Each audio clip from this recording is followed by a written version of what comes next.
நாளுக்கு மேல உங்க மண்ணுக்காக போராடிட்டு இருக்கீங்க.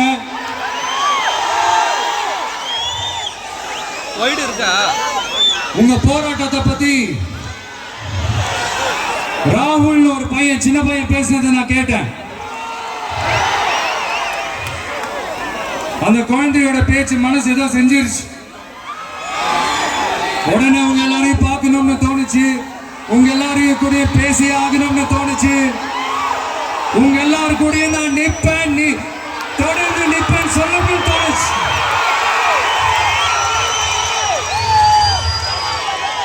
ஒவ்வொரு வீட்டுக்கும் ரொம்ப முக்கியமானவங்க அந்த வீட்டில் இருக்கிற பெரியவங்க தான்.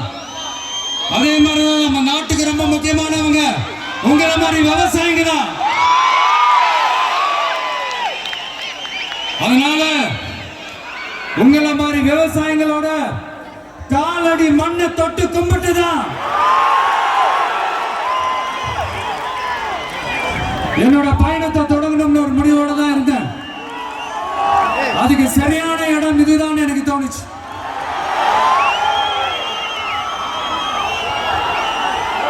என்ன உங்க வீட்டில் இருக்கிற ஒரு மகனா என்னோட கள அரசியல் பயணம் உங்களோட ஆசீர்வாதத்தோட இங்கிருந்து தான் தொடங்குது. நம்மளுடைய முதல் மாநில மாநாட்டில் நம்ம கட்சியினுடைய கொள்கையை பத்தி எடுத்து சொன்ன அதுல ஒண்ணுதான் இயற்கை வள பாதுகாப்பு. சூழலியல் மற்றும் காலநிலை நெருக்கடியை எதிர்கொள்ளக்கூடிய இயற்கைக்கு ஊறு விளைவிக்காத பகுதிசார் மாநில வளர்ச்சி பரவலாக்கம். இதான் நாம் அறிவிச்ச அந்த கொள்கை. இதான் நான் இங்க சொல்றதுக்கு காரணம் ஓட்டு அரசியலுக்காக இல்ல.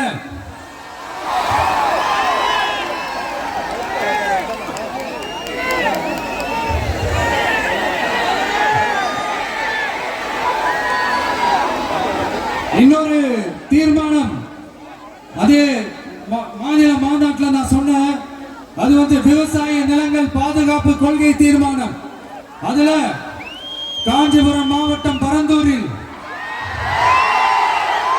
1000க்கும் மேற்பட்ட ஏக்கர் பரப்பளவில் 13 நீர்நிலைகளை அடிச்சு சென்னையை நிரந்தரமாக வெள்ளக்காடாக்கும் இத்திட்டத்தை ஒன்றிய மாநில அரசுகள் கைவிட வேண்டும் என்று வலியுறுத்தின.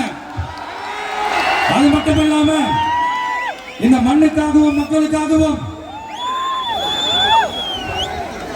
நம்ம விவசாயிகள் பாதிக்கிற இந்த திட்டத்துக்கு எதிராக சட்ட போராட்டம் நடத்தவும் தயங்க மாட்டோம்னு சொல்லியிருந்தோம். அதை இங்க உங்க முன்னாடி ரொம்ப ஸ்ட்ராங்கா வலியுறுத்துறேன்.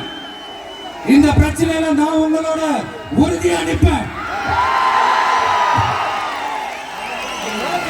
இன்னொரு முக்கியமான விஷயம், நம்மள ஆண்டுகிட்டு இருக்கிற ஒன்றிய அரசுக்கும் மாநில அரசுக்கும் நான் சொல்லணும்னு நினைக்கிறேன். நான் இங்க வளர்ச்சிக்கு எதிரானவெல்லாம் கிடையாது. ஏர்போர்ட்டே வரக்கூடாதுன்னு நான் சொல்லல, இந்த இடத்துல வரக்கூடாதுன்னு நான் சொல்றேன். இதை நான் சொல்லலன்னு வைங்களேன், இவன் வளர்ச்சிக்கு எதிரானவன் அப்படி இப்படின்னு சொல்லி ஒரு கதையை கட்டி ஆரம்பிச்சிருவாங்க. சரி, நமக்கு அதை பத்திலாம் கவலை இல்லைன்னு வைங்க.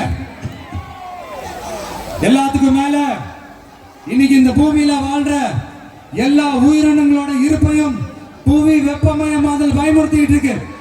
அதனுடைய ரிசல்ட் தான் ஒவ்வொரு வருஷமும் இந்த மழை காலத்துல வெள்ளத்துல சென்னை சிட்டி எப்படி தத்தளிச்சுக்கிட்டு இருக்கிறத நம்ம பாக்குறோம்.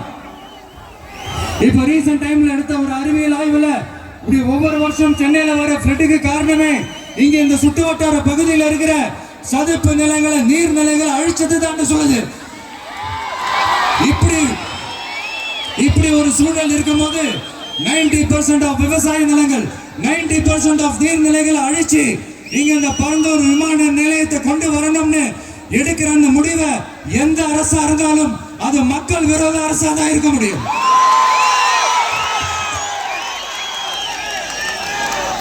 இப்ப சமீபத்துல நம்ம அரிட்டாப்பட்டி பகுதியில அந்த டங்ஸ்டன் சுரங்கம் அமைக்கிறதை எதிர்த்து தமிழ்நாடு அரசு ஒரு தீர்மானம் ஒன்று கொண்டு வந்தாங்க. அதை நான் மனப்பூர்வமாக வரவேற்கிறேன். ஆனா அதே நிலைப்பாட்டை தானே இங்க நம்ம பரந்தூர் பிரச்சனையில எடுத்திருக்கணும். எடுக்கணும். எப்படி அரிட்டாப்பட்டி பகுதி மக்கள் நம்ம மக்களும், அதே மாதிரி தானே பரந்தூர் மக்களும் நம்ம மக்கள். அப்படித்தானே ஒரு அரசாங்கம் யோசிக்கணும். ஆனா அப்படி செய்யலையே. ஏன் செய்யல? ஏன்னா இந்த விமான நிலையத்தையும் தாண்டி இந்த திட்டத்தில் அவங்களுக்கு ஏதோ ஒரு லாபம் இருக்குது.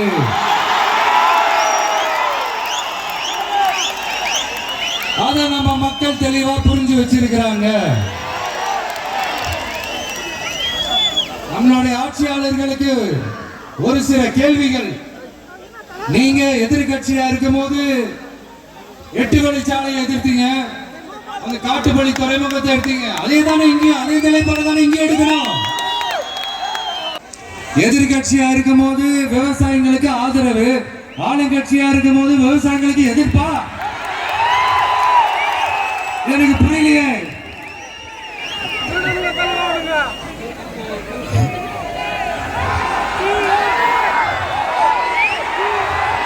அதனால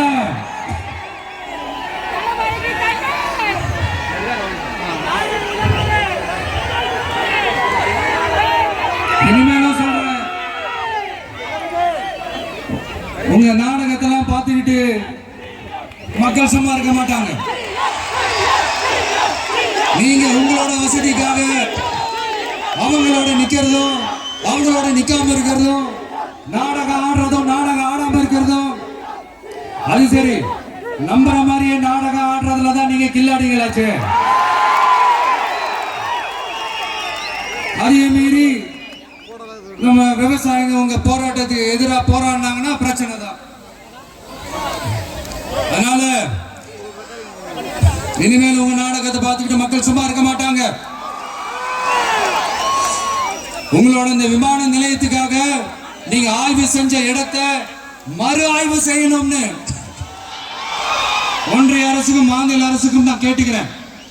விவசாய நிலங்கள் இல்லாத இந்த பாதிப்புகள் குறைவா இருக்கிற இடங்களா பார்த்து உங்களுடைய விமான நிலையத்தை கொண்டு வாங்க.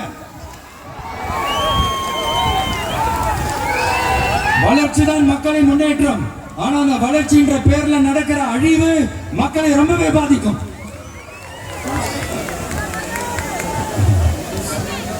நீங்க எல்லாரும் உங்களுடைய ஊர் கிராம தேவதைகளான கொல்லமட்டால் அம்மன் மேலையும்